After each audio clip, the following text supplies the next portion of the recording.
Hi, how are you? Okay, I see you, but I don't hear you. Thanks for those that are joining. Josh, Gabby, Scott, Meg. We have Rima Reddy, principal of XRC Labs, on with us. She is just figuring out sound, but she looks good, so that's a good start. Do you have your mic on? Do you hear me okay? You don't hear me? So weird. Okay. Can you hear me now? Oh, yes. I can. There we are. I can hear you. You can hear me? Perfect. All right. Yes, I can. Well, can you hear me? Rima on with us for Tuesday Talks, and lots of people joining us. We got Lane on, Bruce, P Feeds. Hi. I see Sweet. Oh, good. So I love that people are joining the conversation. We're very excited to talk to you today. As we all know, tech, in-store tech and retail tech is a hot topic. So we've got some questions that have already been sent to us, and everybody else, feel free to DM or to chat in your questions. We like to get them live. But before we start with that, let's welcome Rima. And why don't you start? Tell us a little bit about your role at XRC and what you did before that. Sure. Hi. Thanks, everyone, for joining. So I'm Rima Reddy. I am the principal at XRC Labs, which is a retail and consumer goods accelerator here in New York City. We focus on investing in the coolest, hottest retail trends and technologies. We have about 80% of our portfolio that are technology companies that service retailers and brands. And the other 20% are really cool product companies. So we're in a plant-based skincare company. We're in Billy, which is kind of like the Dollar Shave Club for women. Lots of really cool things that we do. But today we're going to focus on Yes. Okay, great. And okay, well, on that note, everybody definitely wants to hear what are some of the top trending retail, in-store technologies that you're excited about right now? Yeah, so I think it's kind of twofold. It's interesting because what the retailers and the brands want is completely different from what the customer wants. And we always tell our startups to try and be completely customer focused. But of course, brands and retailers are trying to solve their own problems. So from the customer's perspective, the number one thing that they want when they're walking through a store is to not waste their time. So whether that be they're having trouble finding a product, or they want to try something on really quickly and they don't want to wait in a dressing room, or they don't want to wait to self-checkout, or they don't want to check out, so self-checkout is super important. Like, the reduction of time is the number one thing that's important to a customer. From the opposite side of the spectrum, what the brand is trying to do is get the customer to stay in the store for as long as possible so that they can buy as much stuff as possible. So from a brand's perspective, the more time that a customer spends trying out different things, engaging with the brand, the more likely they are to buy something. So technologies that are out there right now that can really kind of help engage the customer, but can also make sure that they're helping save the customer time, or waste the time, I would say, whereas the time that they're spending is really just spent engaging with the brand, are the ones. Gotcha. And are there any, you've just selected some amazing companies to be part of your cohort, but in that vein of talking about, self-checkout and increasing dwell time and engagement, are there any newcomers that you can mention that you're particularly excited about? That question comes from Meg Orr. Yeah, one company in our current class that I'm particularly excited about is called Retail Deep. So we know facial recognition has become kind of a hot topic. It's really popular in China right now. It's starting to pick up in the US, and we think it's just a matter of time before facial recognition is really in the forefront. What we don't have right now, though, is a way to connect someone's face. Like, for example, I would know that it's you walking into my store, but I don't know anything about you. So being able to connect that to a customer, the brand's CRM or the brand's POS system is a whole different integration layer and back end that is super important to the brand to be able to connect that together. So that's one company I'm super excited about. It's not as front end focused.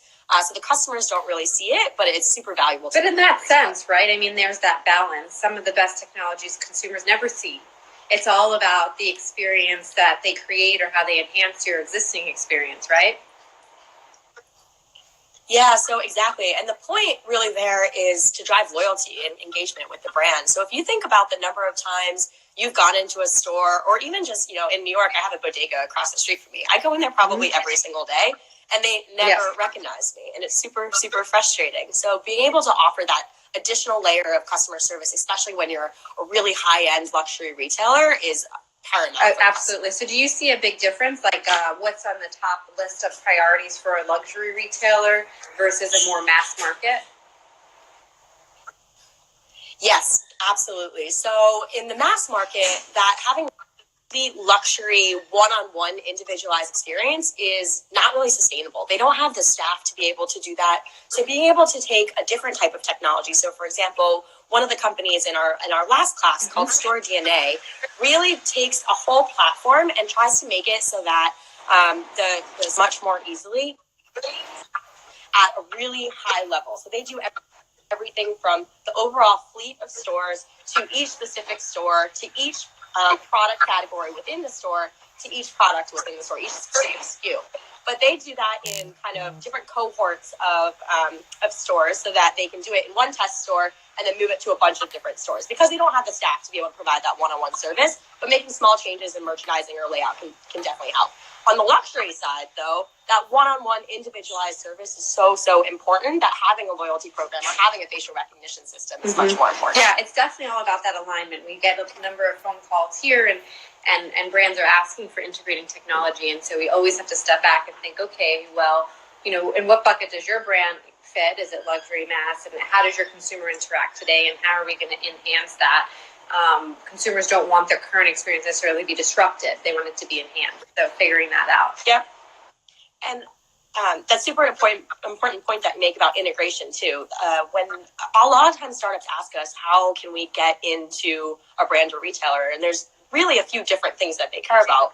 One is, of course, how are you going to drive their bottom line is probably the most important. But a lot of startups, are so, passionate and gung-ho about the value that they can offer, but they don't think about the integration that it's really going to take the brand to get this going in their store, the amount of people it's going to take on their side, and the amount of legacy technology that they have in their store already that they need to fit the new technology into. So they don't want to pick up technologies that are going to overlap with the stuff that they already have. Everything has to fit very seamlessly so that it all flows together from the customer's perspective. They wouldn't be able to tell anything apart. So, and I think we probably have viewers on both sides. Some might be tech companies, some might be retailers. But so when you talk about integration, like what are like the top three like considerations that need to be in place for a smooth integration to happen? Yeah, so definitely the time to integrate, how long it takes. So if you are a particular system and you already have integration set up with different POS providers, that's super helpful right off the bat. Because if you can come in and do that integration in a week versus have to build it up to scale, and which could probably take months, a brand is already going to be super happy that it's just plug and play to go, that you've already done this for someone else. Especially for major brands, they're looking to see that you've already proven that you can scale, that you've already done this for 2, 3, 4, 5 other major brands. They know it works. No one really wants to be the first one in because that's when things break. And that's when everything needs to be built out manually and specifically for them. There are some benefits to that from their perspective. They get a lot more say in exactly what the tool looks like. But it also makes it more challenging to get things up and running. So unless they're really, really going for PR value and being like the first one to get out there and mess with it, usually they'll prefer to be the second or third. I'm going to say hi to a few that have joined: Al Duffy Designer, Mark, Thomas, Bobby Ann. Thank you all for joining today's chat. So when you talk about that, there's one more question on that end too of things that I think both retailers and tech companies might not think about to position one of those tests for success. For example, factoring the right brand ambassadors, right? I mean, I think there's a lot of assumptions with tech that everybody's just going to get it if we put it in the store, but there's also a big learning curve too. So like, what are some of your best practices to making sure you're positioning those pilots for success? Yeah, absolutely. One that often gets skipped, and it really should be like the foremost priority, is teaching the salespeople how to use the technology. The salespeople and brands spend millions of dollars training their salespeople, making sure that they know how to engage with the customer appropriately, that's on brand, that they know everything about the product in the store. But if you just introduce a new technology and they know nothing about the technology, not only is their customer going to be confused, the brand image is going to be a little bit tarnished, and then the startup won't do so well either. The technology won't be used in a way that will prove good KPIs for the technology to go from a pilot to a full-scale rollout. So usually if the sales associates aren't trained, they won't use the technology, they won't show their customers how to use the technology, and then it will never get used. So you could be the best technology in the world, but if the sales associates aren't on board with it... Yeah, and do you think that incentives need to be put in place so that they understand that this is going to impact, maybe they're commission-based or help drive store ROI revenues? Yes, absolutely. Especially, for in the really high-end luxury stores, most sales associates are paid on commission. And especially in this world where online and offline are kind of coming together, sales associates are very, very sensitive to anything that could be taking away their business. So whether that means people are shopping online more often and that means they're going to lose commissions, it's a topic that they're very concerned about. So any way that an entrepreneur can come in there and show that their technology is actually going to be helping the sales associate, whether that means doing incremental business for their store or helping them in kind of whatever rewards-based system that they have or commission structure, obviously at the best, it's really incentivizing to the sales associate. Yeah, I think that's good to talk about because I think a lot of people underestimate and forget that side of the equation. Let me see, we had a few...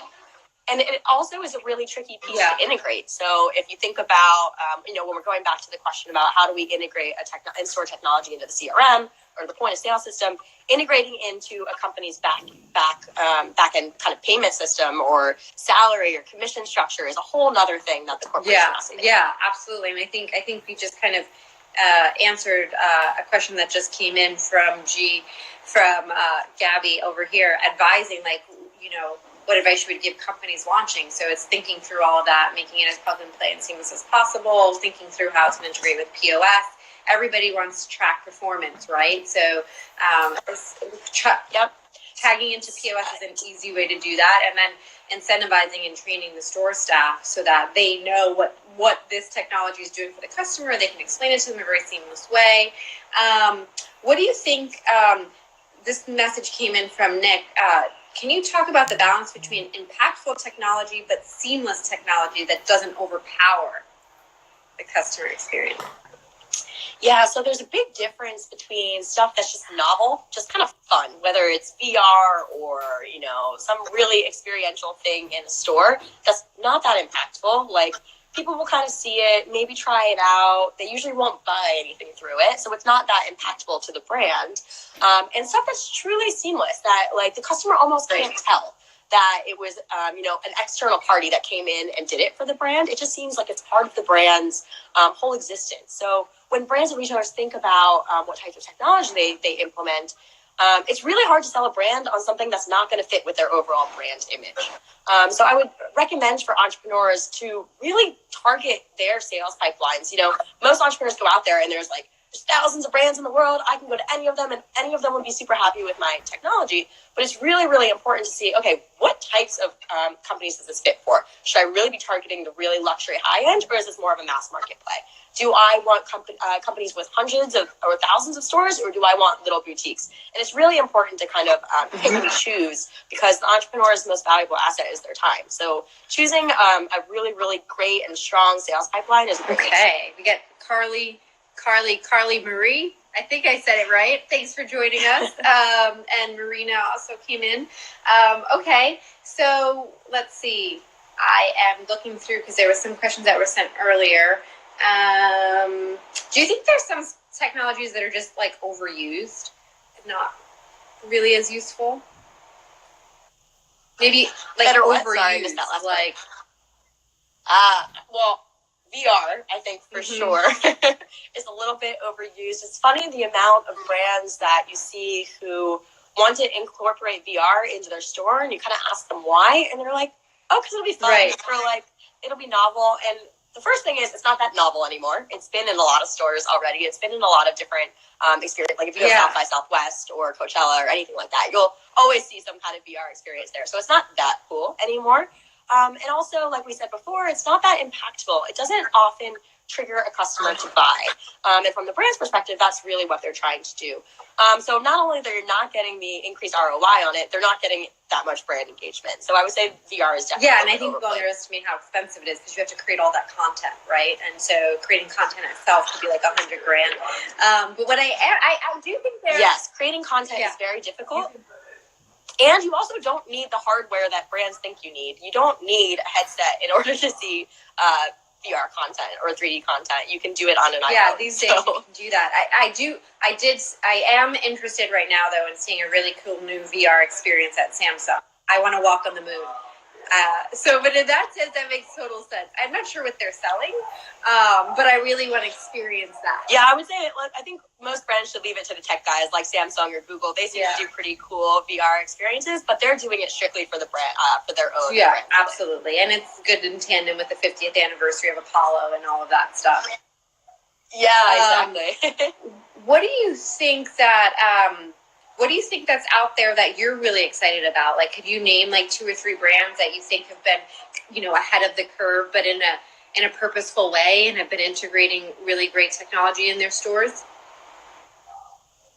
Yeah, so there's a small store called Melissa's Shoes that I love because they're so fast at doing everything. They don't worry. They think more like entrepreneurs. A lot of brands and retailers are, really bogged down in the details of how they can make things work and integrate with everything. And, of course, as an entrepreneur, you want to be able to solve those issues for the brands and retailers. But Melissa's Shoes, once they've decided to do something, they figure out how to make it work. And they just do it in a really scrappy way so that they can test it. And just if you think about the differences between retailers and tech companies often do things really scrappy. They get to a minimum viable product, they make it happen, and then they iterate. If something didn't work in the first version, they fix it for the next version. Whereas brands and retailers, and for good reason, because they're really kind of protecting their brand name, they have to make everything perfect. So I think more brands should do kind of test stores or test pop-ups where they can incorporate different types of technologies. Lionesque is great at being able to help pop-ups do put different tech experiences into their stores, and that way brands can get a good sense if it would be something that would work in their. Yeah, I do. I think you have to test and fail fast, see what works, throw stuff at it, and then you can always iterate and expand from there. They always say don't over-engineer the concept, right? Just kind of get it out there, see what people like, think about the bells and whistles later as you see what they're gravitating to. Of like the focus areas of omni-channel, product design, data science, like where are you seeing the most impact today? Yeah, data science is huge. Like, it just keeps getting bigger. It really was the hot buzzword a few years ago, but it just hasn't stopped. So to go back to the example that I gave about store DNA, the amount of nuance that very small cameras in a store can give about the number of touches every single product has and the gender of that person, whether that person was happy or sad, all types of different details, whether the person bought that product or not, is much, much higher than it ever was before. The problem is most brands and retailers don't know what to do with all this data. Typically, they're just provided with like a heat map, and they can see where the people were walking around. They don't know what to do with that. So this company, Store DNA, really, really focuses on providing actual insights. Like, hey, you should move this product with that product; it will do better. And that's a real actionable thing that a store manager can even do. So I think being able to take the data from the crazy amount that we have and make actions out of it is a really good pain point that needs to be solved right now. And do you think, how do you feel like consumers are feeling these days about knowing cameras are capturing all of this? And how do brands kind of get over that creepiness feel? I think people are getting more and more used to it. I have the new iPhone, and at first I was really freaked out about facial recognition, but now it's really, really simple to do anything on my phone. So I think the more that we have this kind of technology out there, the more people will get used to it. In China, facial recognition is everywhere. People use it to get into their apartments, to go to their bank, to go into stores. So I think it's just a matter of time. It's just a matter of what the benefit is to the customer. If anyone out there uses Uber, which I'm sure almost everybody does, we all have our location services turned on all the time. So Uber knows where we all are all the time. So it's just kind of the next level. I mean, I think of that even with my thumbprint because I don't have the new iPhone yet. But I get so annoyed when I can't remember my password and I just expect to be able to use my thumb to get to get into a site or open my customer account. And when I haven't set that up, it's a little frustrating. Exactly. Touch ID is very simple. Yeah. So, well, this was great. I mean, I think that we've learned a lot about kind of what to, being customer focused, whether you're on the brand side or on the technology development side, is just of the utmost importance. And I do think that pieces of that get lost a lot of the time. So kind of iterating that and thinking through the fact that they also have to invest time in training store staff. And then not just collecting that information, but having a plan of what to do with that information is really important, because that's where you get the ancillary benefits from integrating technology with your store. Yep, the incremental value is definitely telling someone what to do, not here's a bunch of stuff, here's a bunch of data. Absolutely, we are seeing more and more that brands are really trying to figure out omni-channel. Like, how do we account for attribution? How do we continue that conversation? And so. Thanks, Josh. So much information. Gonna have to watch again. Yes, we will see you on the next one. So we love that you've joined. We like to ask everybody a few questions, these couple questions, because it's summer. So where is your favorite hotspot this summer? Sorry, I'm losing you. I can't hear you. We got to the fun questions. The fun questions. So name your top spot this summer. Oh, my fun spots this summer? Montauk. Yes, Crow's Nest. I know you're out there. Super fun to go out there. Anywhere that's a rooftop bar, I would say, is when the weather's nice, although this week's been kind of terrible. Love going out to eat. So if you guys live in New York and haven't gone to Italy yet, that's one of my favorites. And also a really cool experience. Yeah, I think they've done such a smart job with how they've made people kind of rethink that, supermarket meets artisan meets gelato experience. Well, thanks so much for joining us, and thanks to everybody who joined us today and asked your questions. This will play for the next 24 hours on our Instagram, and then we'll live on our website, so we'll make sure that we share the link for that. And we'll be back in 2 weeks for our next Tuesday talks. And have a great rest of summer, I guess. I'm not going to say that because you're going to be on again. Thank you. Yeah. Thanks so much for having me. Bye.